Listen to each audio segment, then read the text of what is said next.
Hi, I'm Piper, and last month, my own sister banned me from my birthday. She threw her dinner in my house, my name erased from every invitation. My parents stood by her like it was normal. I showed up anyway. The staff froze, and one whispered, "The owner just arrived." That's when everything they built on lies started to crumble, but not before I saw how far family can go to pretend love is loyalty. I woke up that morning not expecting fireworks.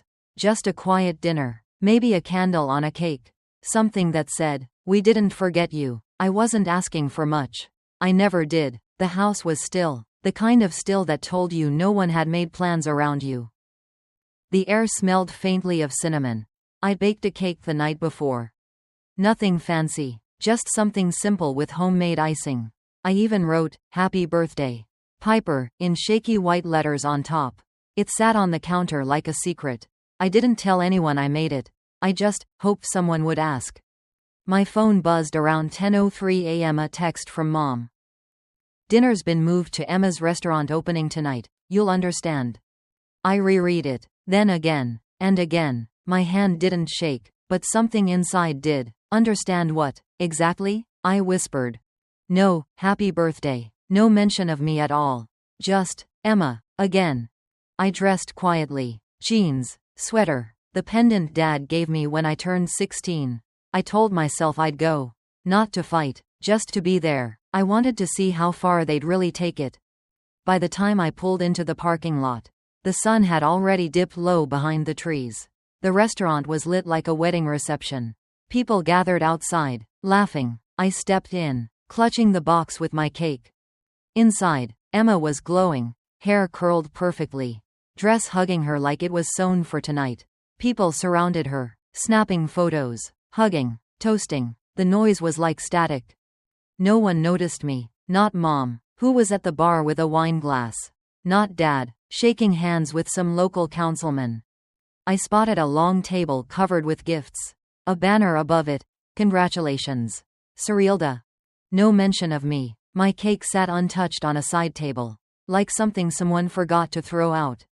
A server passed by, paused. "You must be the sister, right?" he said, lowering his voice. "She told us you weren't coming." I didn't answer. Couldn't. That sentence didn't hit like a slap. It hit like absence. Like space where you thought you existed, but didn't. I turned away, walked down the hall to the exit. Outside, string lights flickered gently. I stood under them, stared at the banner again. "Congratulations, Serilda." Not, "Happy birthday, Piper." As I left, I heard Serilda's voice floating through the air behind me. She was laughing. "She doesn't like the spotlight," she said. "She prefers staying small." The words clung. Staying small. I drove without music, just the hum of tires and silence wrapping around me. Then the radio clicked on. Unprompted. "Landslide," by Fleetwood Mac. Stevie Nicks singing about getting older. Children growing older too. I pulled over at the lake. The same one Dad used to take us to in fall. The water was still. I got out, stood there, staring at my reflection, rippled and shaky. Maybe staying small was my mistake, I murmured. Back home, the house felt colder than usual. I clicked on my laptop. Out of habit, an open tab blinked at me. A real estate listing for a tiny countryside home in East Vermont. One I'd been quietly saving for. No one knew about it. I clicked on the folder labeled, "Country Home Savings." It had grown over the years, babysitting, weekend shifts, quiet birthdays like today. Without thinking, I hit purchase. My hand didn't tremble this time. "If they could choose her over me," I said out loud, "then I can finally choose myself." I uploaded the listing photo to my socials. Just the house, bathed in golden light, captioned, "Finally, a gift just for me." By morning, the post had exploded. Comments from strangers, encouragement, praise, stories of their own. "Good for you. Takes guts. Proud of you, girl." Then, the phone rang.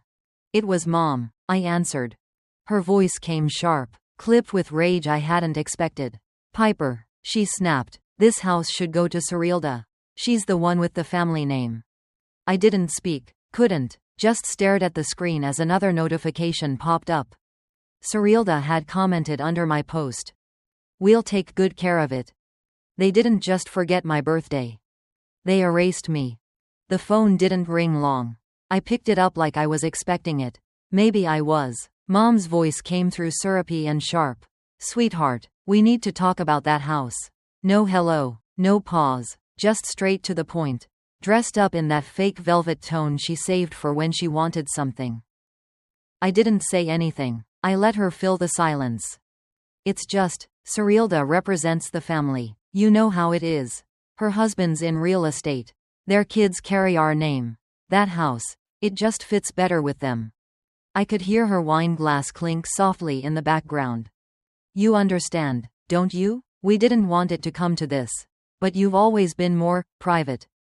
Then the phone shifted hands. Dad's voice was colder, less polished. Piper, that place holds family history. Your great-uncle built it. Your sister knows how to keep traditions alive. Don't be selfish. I almost laughed, but I didn't. Family history I wasn't invited to. I said, flat, like a fact. The line went quiet, just breath on the other end. Then they hung up. That night, I didn't cry. I just sat in my office, staring at the framed photo of all of us at Serilda's wedding. I wasn't in the center. I was behind Mom, partly cropped out. That picture had always bothered me, but I hadn't known why until now. The next morning, I pulled into the cafe early. The door chime was still ringing when I saw them. My parents, sitting at a corner table, already sipping their drinks like they owned the place. I walked over. You didn't call ahead. Mom smiled like we were old friends catching up. We wanted to surprise you. The staff moved around them politely. No one questioning anything. In the storage room, they cornered me. Their voices dropped. No more fake smiles. Think about your sister, Mom said. Do you really want her to struggle for a roof when you're single? No kids, all that space to yourself? I didn't answer, didn't flinch, just listened. Minutes later, Serilda waltzed in, acting like she had no idea they were there. Oh wow, everyone's here. She hugged me tight, leaned close, whispered, you never really wanted a house anyway. My chest didn't burn, it froze. Later, after they left, one of my baristas, a kid named Mike, asked gently, hey, were those folks your clients or your family? I didn't know what to say, so I nodded, something like that. Back home, the house felt tighter. I opened my email while reheating leftovers. The subject line stopped me. Draft, shared ownership agreement. I clicked. There it was. Legal jargon. A fake signature line beside mine. And at the bottom, already signed by Mom, Dad, and Serilda. We'll make it official this week. The message read. I didn't breathe for a second. Then I called Jonah. He used to be a client. Now a friend. Also, a damn good real estate lawyer. This isn't legal, he said after reading it. Not unless you sign. But that's not the point. They're not testing the law. Piper, they're testing your silence. I sat back, the weight of that line sinking deep. Power isn't taken from quiet people. Jonah added, it's given away. That night, I printed a reply. Short, clear, final. This house was purchased with my funds. Not as a family heirloom. Any attempt to claim it will be handled legally. I didn't send it yet. Just placed it on my desk. I needed sleep, not more battle. In my dream, the house was quiet. The woods hummed. I stood by the lake, barefoot in the grass, no one calling my name, and for once, that felt like peace. At dawn, the light cut across the living room. I didn't make coffee, didn't scroll my phone. I walked straight to the laptop and hit send. Less than 5 minutes later, my phone buzzed. Serilda. Her message was short. Then I guess you'll see what happens when you make things public. I stared at the screen, heart steady. They weren't just trying to take something from me. They were daring me to stop them. By the time I'd poured my coffee, the notifications had already piled up. I checked my phone, thinking it was another family group message or maybe a cafe update. But no, it was the local community Facebook group. One of those places where people post about lost cats and bake sales. Only this time, it was me, my name, tagged 5 times. The first post was a cropped photo, me and Serilda at the cafe. Taken from the side. I recognized the angle immediately. One of our cafe's regulars had snapped it. The caption under the image read, "Some people forget where they came from." The comments were worse. After everything her parents did for her. She's always been distant, never appreciated what she had. Entitled, "Honestly." It didn't take a genius to know who started it. The wording was too careful, too polished in its cruelty. It had Serilda's fingerprints, maybe even Mom's. I looked around the cafe. My staff were setting up the counter, wiping down tables, starting the morning with playlists and espresso shots. Carla caught my eye. "You want me to turn off the shop's feed for today?" "No," I said, "let it play." I spent the rest of the day pretending not to read more comments. More posts, more side-eyed photos. But I did. Every single one. They'd turned a community space into a public pillory. And I wasn't going to swing. Around 4, an email pinged in. "Family celebration. Serilda's birthday dinner." The subject line made my stomach twist. The date? My birthday. The location? The country house. Inside the invite was a note. "We figured a shared space makes everyone feel included." My name wasn't even under guest of honor. It was listed in small print. Under optional invitees. I didn't reply. I closed the email and called Mrs. Langley, the woman who used to live next door when we were kids. She always made rhubarb pie in the summers and used to call me Little Oak, because I'd climb the trees behind her fence. "Oh honey," she said, "they told me you were out of state. I figured you just didn't care about those family things anymore." Of course they did. I hung up, walked back to the cafe floor, and just stood behind the counter. Carla passed me a fresh latte without asking. I didn't drink it. Later that evening, Jonah called. "Don't go to that dinner," he said. "Not on their terms. They'll use the setting to control the narrative. You need to control the frame, not the moment."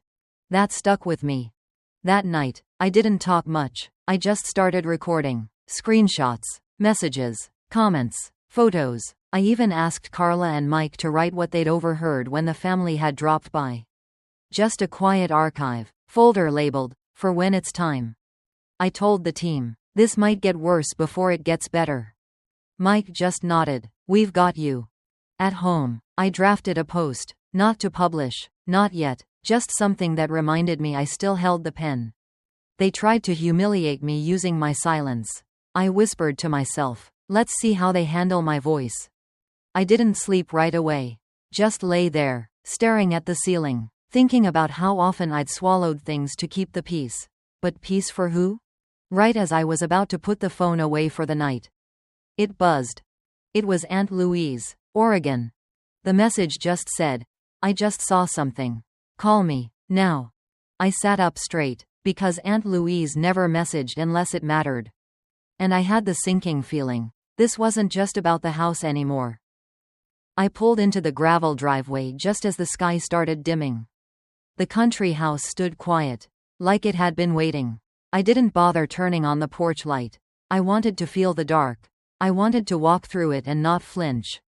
Inside, I walked those empty halls I paid for, room by room. Barefoot, there was a pride in that. But there was a sting too. I paid for all this. And still, somehow, it had become someone else's stage. I sat near the fireplace. Though I didn't light it, just stared at the ashes from the last burn. My laptop rested on the armrest beside me. I opened it and typed a message to my parents. "I decline to participate in your event under these terms." I sat with it for a while. Then deleted it.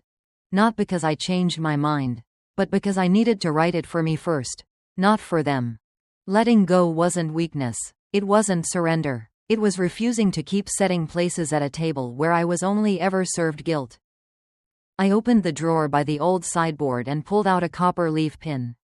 Small, sharp, I pinned it to my lapel, right over my heart. Grandma used to wear one just like it when she wanted to be taken seriously. It wasn't armor. It was a reminder. I'm still here. In the study, I opened the folder I labeled, "For when it's time." Emails, receipts, deed filings, Facebook screenshots, they were all there. Neatly arranged. Dated, not for revenge, Just for truth. I drafted a short email to my attorney. Keep the folder current. I will act when necessary. I saved it. Didn't send it. This was groundwork. Quiet power. Then I picked up the phone and called Lena. If I skip the dinner, I want it noted I declined under pressure, I said. She didn't ask questions, just said, got it, I'll log the call. Before I hung up, I glanced again at the spreadsheet Serilda had circulated, the family guest list. My name had been moved to a separate tab. Piper, +1, optional. Optional. I took a screenshot, dropped it into the evidence folder. They're trying to secure my silence with a seat I didn't ask for. I whispered, I'll decline the offer. The next morning, just as the sun cracked through the blinds, the phone rang. It was Dad. We didn't mean for you to feel excluded, he said. His voice was rough, older somehow, maybe tired, maybe pretending. I stood in the kitchen. The pool outside was still. Birds were starting to chatter. Everything felt too awake for what he was trying to do. I didn't raise my voice. I didn't cry. I hear you, I said, but I'm processing what all this really means for me. He paused, then offered, we can do a smaller dinner. Just the four of us. Just you. I pictured it, the awkward silence, the forced toasts, the way Mom would fiddle with her napkin and Serilda would smile like nothing happened. No, I thought, but what I said was, maybe, later. I wasn't playing the same game anymore. Can you just come home sometimes? He asked. I will, I said, but next time, it'll be on my terms. We hung up, and I let the silence ring for a minute longer. That evening, I stepped out front to check the mail. There was a thick envelope addressed in my mother's handwriting. Inside, the printed invitation again, the same one from the email. Only this time, my name was scribbled at the bottom in red ink, small. Slanted, underlined, attendance optional. I didn't tear it, I didn't toss it. I closed the front door behind me and walked out back toward the pool. The water reflected the moon like it was trying to convince me it was clean. I stood there, pin still on my chest, knowing I wasn't showing up as expected anymore. They wrote the guest list, but I was done letting them write my part. I got to the country house before anyone else. The sun hadn't fully set, but the air already carried that strange stillness before a storm. Event staff moved about, setting up tables, stringing lights along the porch, their laughter echoing like I wasn't even there. I walked past them, quiet, no one looked twice. The banner caught my eye first, gold letters stretched across the front arch, celebrating Serilda. It hung where I had once planned to put a simple, welcome home, sign. The guest table list sat pinned to a corkboard near the entry. My name wasn't on it. Not anywhere. Near the bar, one of the servers asked the bartender, "Where's the sister of the house?" That phrase hung in the air. The sister of the house. Not the owner. Not the woman who made every down payment and signed every line. I looked around slowly, taking in the sound of glasses clinking, chairs sliding, the smell of flowers I didn't choose. They were treating me like a stranger renting space on my own land. I didn't speak. I didn't need to. My silence had weight now, heavier than any argument. Inside, my shoes clicked against the marble I'd once chosen after working 2 extra jobs. Each echo reminded me of how far I'd come, and how quickly people could rewrite your story if you let them. No, I wasn't showing up as an afterthought tonight. If they wanted a performance, they'd get one, but not the script they expected. Half an hour later, I was standing near the pool when my phone buzzed. Unknown number. I answered. Hi, Piper. This is Jeff, Serilda's event manager. Just wanted to let you know we found an alternate shed for your belongings. We'll need your personal items cleared by Friday. My belongings? I repeated slowly. Yes, ma'am. The family wanted more space for event storage. Shouldn't be a problem. I didn't respond right away. The sound of laughter floated from the patio. It felt distant, unreal. So that was it. They'd crossed the line, moving my things out of the house I bought. After the call ended, I walked toward the water's edge. The pool lights shimmered across the surface like broken glass. I thought about the endless overtime shifts, The nights I worked consulting calls until sunrise to afford this place. I whispered, ownership isn't about possession. It's about recognition. Then I opened my phone's recorder and saved the voicemail. Timestamp. Number. Everything. Documentation. Not revenge. Truth had to be recorded when lies were loud. I walked inside to my small office in the back, locked the door, sat down, and opened the folder labeled, "For when it's time." It was time.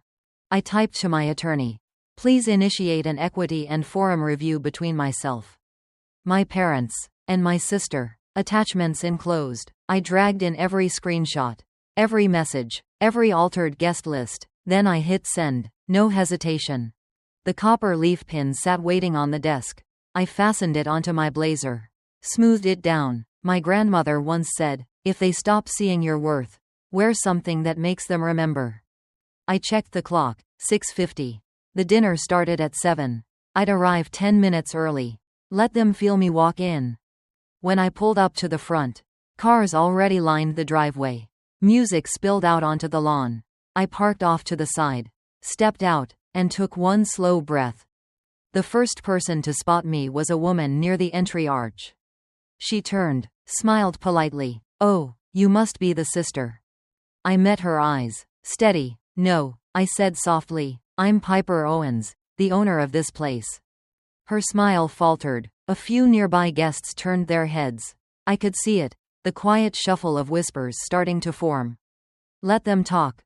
I walked through the archway, past the laughter, past the tables with perfectly folded napkins and place cards that didn't include my name. The air changed when I entered the main room. My father was at the far end, talking to a group of guests. He caught sight of me and froze mid-sentence. Mom's hand tightened around her wine glass.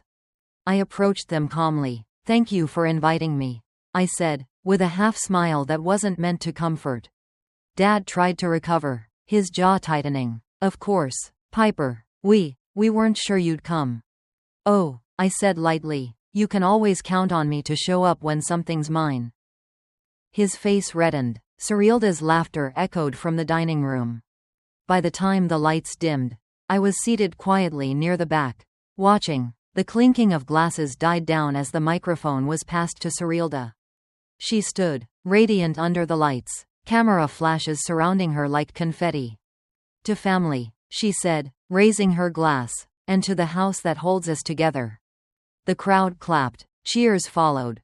I stood, walked to the front. She froze mid-smile when she saw me coming. I took the microphone from her hand. Fingers steady. "Actually," I said, my voice calm but clear, "let's begin with ownership." The room fell silent. Every face turned toward me. And for the first time in years, I wasn't the one shrinking. I was the one defining the space. I stepped out of the car slowly, the night air thick with floral perfume and tension. The country house gleamed under warm lights, filled with people who once looked through me. Now they had to see me. The copper leaf pin caught the glow of the chandeliers as I walked in, unapologetic. Anchored. I scanned the crowd. Velvet ropes separated sections like it was a red carpet event. Hors d'oeuvres floated on silver trays. Laughter echoed from the patio. Familiar faces, distant cousins, Dad's business partners, women who used to tell me, "You should smile more." My phone buzzed. A text from Lena. "Your sister's being introduced now, as CEO of the property." My fingers tightened. I didn't pace. I didn't breathe heavy. I just walked forward. As I entered the main hall, someone turned. "Piper, you made it." I smiled. "Good evening, everyone. I hope you're enjoying my home." A ripple moved through the crowd like someone had opened a window in winter. The mic went to Serilda. She stood beneath the chandelier, champagne raised. "To the Owens legacy," she beamed, "and to my sister's contributions." Her tone was sweet, polished, like honey with something sour underneath. I watched from the corner. Smile steady, heart calm, ready. Later, upstairs, I asked the family attorney for a minute. He followed me into the study, handed me a sealed envelope. "Ownership review," it read. I waited until I was alone in the pantry. I opened it with steady hands. Inside, a draft agreement, my name absent from the equity breakdown. Serilda and my parents listed at 49% each. My portion. To be determined upon family consensus. They'd put silence on paper. But I had the earlier emails. Ones with my name at a full 100%. I took a picture of the document. Filed it in the "for when it's time" folder. Then I went back out there. I walked up to the bar. Picked up a glass of water. Tapped it gently with my ring. I'd like to say something before we continue this lovely evening. The room hushed. Serilda froze mid-laugh. I walked to the long table and set the envelope down in front of her. Would you mind signing this version? I said calmly. Mine's already on the desk. Whispers swelled around the room. My mother's hand gripped her napkin. My father stared at the envelope like it was a live wire.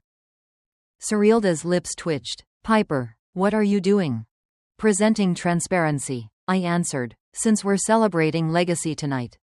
She tried to laugh. Come on, this is a party. I leaned in slightly. Then let's party with the truth. Her smile broke. You're making a scene. No, I said, voice level. I'm using the tools you handed me. She turned red. Ungrateful. I didn't bite. I pressed record on my phone. Thumb hidden beneath my clutch. No words, just air between us. A guest muttered to another behind me. This wasn't supposed to be public. I heard them. They meant this wasn't supposed to be real. I raised the mic again. Would the toast include the full history of ownership transfers? Or just the selective edits? The crowd fell quiet again. You could hear the hum of the pool filter outside. The family lawyer stepped forward. Clearing his throat, I let the silence stretch. I wanted every breath to count.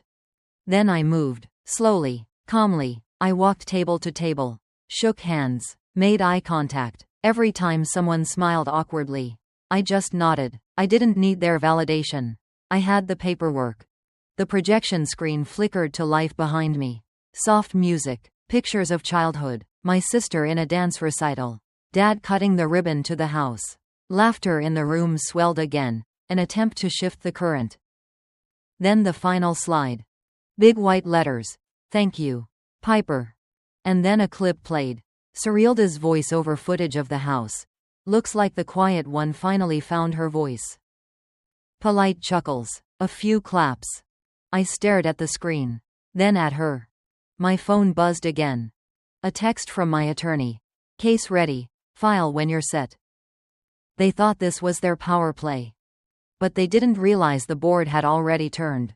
By the time the last car rolled down the gravel road, the air around the house felt heavy, like the walls themselves were waiting for what came next. The string lights still glowed faintly outside, half of them flickering from the wind. Inside, the music had stopped, and all that remained were voices that carried too much history. I stood in the living room doorway, the copper leaf pin glinting faintly under the chandelier. Let's make this quick, I said. The lawyer, my parents, and Serilda gathered near the fireplace, pretending this was still some kind of civilized conversation. I slid a folder across the coffee table. Transfer of ownership and equity agreement, signed and notarized. Weeks ago.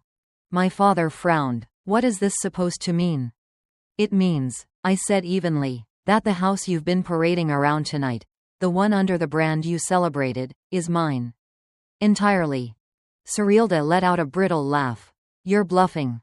I met her eyes. You'd know if you'd read the version you emailed me before editing it. The lawyer shifted uncomfortably. I flipped the document open and read aloud. Piper Charlotte Owens holds 100% beneficial interest upon dissent of other parties within 14 days. My mother's hand trembled. Piper, you wouldn't do this to your own family. I leaned back slightly. You did it first. The room went still. For the first time, my voice didn't shake. I felt a calm that didn't ask for permission anymore. I walked to the wall-mounted smart display and tapped it. The screen lit up, showing the dinner footage from earlier, voices of staff whispering near the bar. Where's the sister of the house? One had asked. She's not invited. Another said, she's just the guest. Their laughter filled the living room. I didn't flinch. I recorded this, I said quietly, and now it's live. The lawyer's phone buzzed first. Then Serilda's. Then my father's. Notifications popped up. Shared publicly. Timestamped. Surrealda's voice broke. You made this public? I met her gaze without blinking. You made me invisible. I made you visible. My father stood abruptly. You've embarrassed us all. No, I said. I've clarified the record. Outside, the night hummed with crickets. I stepped toward the open doors leading to the patio. You wanted to celebrate legacy. I said over my shoulder. This is what legacy looks like when you build it honestly. From somewhere behind me, the family lawyer asked softly, what happens now, legally? I turned back, the faintest smile at the corner of my mouth. Now, we operate by the contract, finally. I walked back inside, set a second document on the table. Family resolution offer, I said. Keep the brand through me. Divide property rights according to contribution. Keep your names. Keep your dinners. Just not your control. Surrealda's face went pale. If you go through with this, you'll lose all of us. I didn't raise my voice. I already did, years ago, when silence became the only language you'd listen to. My mother whispered, we were trying to protect the family. By erasing part of it? I asked. Her eyes filled but she said nothing. This isn't cruelty, I added quietly. It's boundary. The lawyer looked at the paper. Then at me. It's valid, he said softly. My father exhaled sharply, sitting down. So this is it? You win? I shook my head. No, I just stopped losing. The tension broke into fragments of silence. No one spoke. Even the fire in the hearth had gone down to faint orange lines. I walked toward the glass doors. Stepped outside. The pool reflected the moon so clearly it looked like a second sky. For a moment, I saw myself in it, still. Alone. Whole. I'll keep the house, I said under my breath. You can rent a weekend here when you learn to respect it. Behind me, no one followed. I closed the door gently. The sound final but clean. The copper leaf pin caught one last glint of light as I passed by the window. The morning light filtered through the wide kitchen windows like it had been waiting its whole life to be welcome here. 2 weeks had passed since that night. 2 weeks without a phone call from Surrealda. 2 weeks without the sound of footsteps I didn't invite. The quiet wasn't lonely, it was clean. I padded barefoot down the hallway. Past the guest room doors that no longer held secrets. Past the pantry where I'd once opened an envelope that changed everything. Now, it was just a hallway in my house. No echoes of entitlement. No shadows lingering in the corners. I made tea the way I always did when I needed to think, slow boil. Honey stirred last, ceramic mug warm in both hands. I carried it to the breakfast table and opened my journal. Not the leather-bound one I'd used to store evidence. Just the plain one I bought last week. The first line I wrote. I don't think you lose people by drawing boundaries. You lose them by pretending those boundaries aren't necessary. Next to my mug sat the copper leaf pin. I didn't wear it anymore. Not daily, but I kept it close. A small thing. A quiet reminder. There was grief. Yes, not for the house. Not even for Surrealda, but for the years I spent trying to be digestible to people who only ever wanted pieces of me they could reshape. And then came a knock. It wasn't loud, just hesitant. I opened the front door and saw her. Mom. She held a wrapped package against her chest like it might break if she let go. I was in the attic. She said, found this. I stepped aside without a word. She walked slowly into the kitchen, setting the package down on the table like it was an offering. I unwrapped it. A birthday photo. Me at 6. Cake frosting on my chin. Paper crown on my head. No Surrealda in sight. Just me. I should have stood up for you, she said, eyes down. I let her run us. I didn't respond right away. I watched the steam rise off her untouched cup of tea. Then I said, I wasn't asking to be celebrated. Just seen. She nodded. No excuses. Just that. Acknowledgement. We sat in the kitchen for almost an hour. The words didn't come fast. They didn't need to. At some point, I poured her tea. She smiled. I hadn't seen that smile in years. Not that one. It wasn't performative. It was tired. Human. Before she left, I picked up the copper leaf pin and pressed it into her palm. Hold on to this, I said, for now.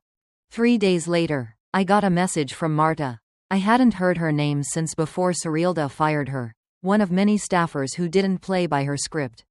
She asked if I could meet. Said she had something to show me. We met at a coffee shop tucked behind a bookstore downtown. She looked thinner, older, but her eyes were the same, sharp, kind, unafraid. I just wanted to say thank you, she said, sliding a folder toward me. You weren't crazy. We all saw it. You just had the guts to call it out. Inside the folder was documentation, emails, logs, timestamps, evidence that Cyrilda had backdated vendor contracts and misused partnership funds. I kept it in case I ever needed to protect myself. Marta said, but I think maybe it can protect you, too. I didn't even open the folder. I slid it back to her. I don't need it, I said, but thank you. That means more than you know. We hugged. I didn't know we would. But it felt like the right thing. Like two people who made it through something no one else really understood. By the end of the month, I started something new. I opened the house, not for birthdays, not for brand launches, but for women who'd been quiet too long. Community gatherings, real stories, safe space. At the first session, I stood by the entryway, looking out at the circle forming near the garden. I held the birthday photo of little me. I didn't cry. I just placed it on the hallway table. Not for nostalgia, not to miss her, but to honor what she grew into. And when I opened the session, I didn't talk about the past. I said, you don't always get a seat at the table. Sometimes you build a new table. Later that week, I wrote a blog post. I didn't name names, but I named truths. It spread quietly, like smoke, like something undeniable finally catching light. And for the first time in years, when my birthday came, I didn't wait for anyone to remember.